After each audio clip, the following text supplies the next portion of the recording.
ESO Ikoyi o.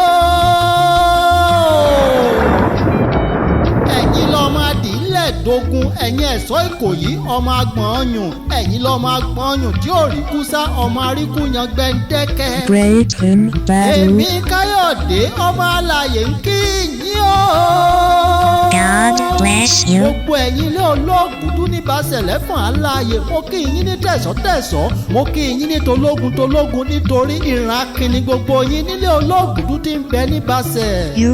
You are great. ẹ pẹ̀lẹ́ o ẹ̀yin Ikoyi ESO ọmọ adìlẹ̀ dogun ogun àjàwẹ̀yìn ṣe bóun ló mẹ́sàn Ikoyi wù mí ogun ojoojúmọ́ ló mú kílé bàbá yín sún mi lọ nítorí akínni yín akínni ìran bàbá tó bí yín lọ́mọ ESO Ikoyi kì í fẹ̀yìn gbọ́ta àìgbẹ̀dọ̀ iwájú nìran tí yín fi ń gbọ́ta nítorí ESO Ikoyi tó bá fẹ̀yìn gbọ́ta ojo ló ń ṣe.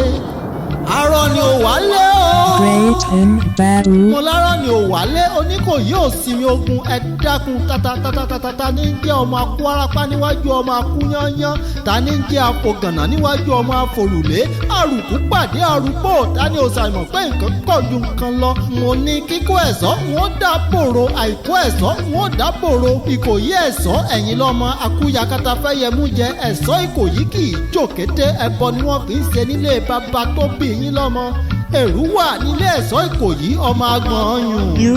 You are great. bàbá tiyín mo ní bàbá tiyín ẹ̀yin tílé Ológùdú lẹ́ni tá a mú tọ̀yọ́ wá sóògùn lẹ́kìtì ẹ̀fọ́n dùndùn kò rénú ilé mọ́ Ológùdú jásọ lófì òbẹ́ran bẹ́lẹ̀ Ọlájùmọ̀kẹ́ àbìdí níwọ̀n ẹ̀sìn alukobara kàdéjì. ẹ̀yin lọ́mọ olókè kò mọ̀kè gùn èdú ilé àwọn ẹ̀fọ̀n kú mọ̀ye tẹ́ ẹ bá wá gbọ́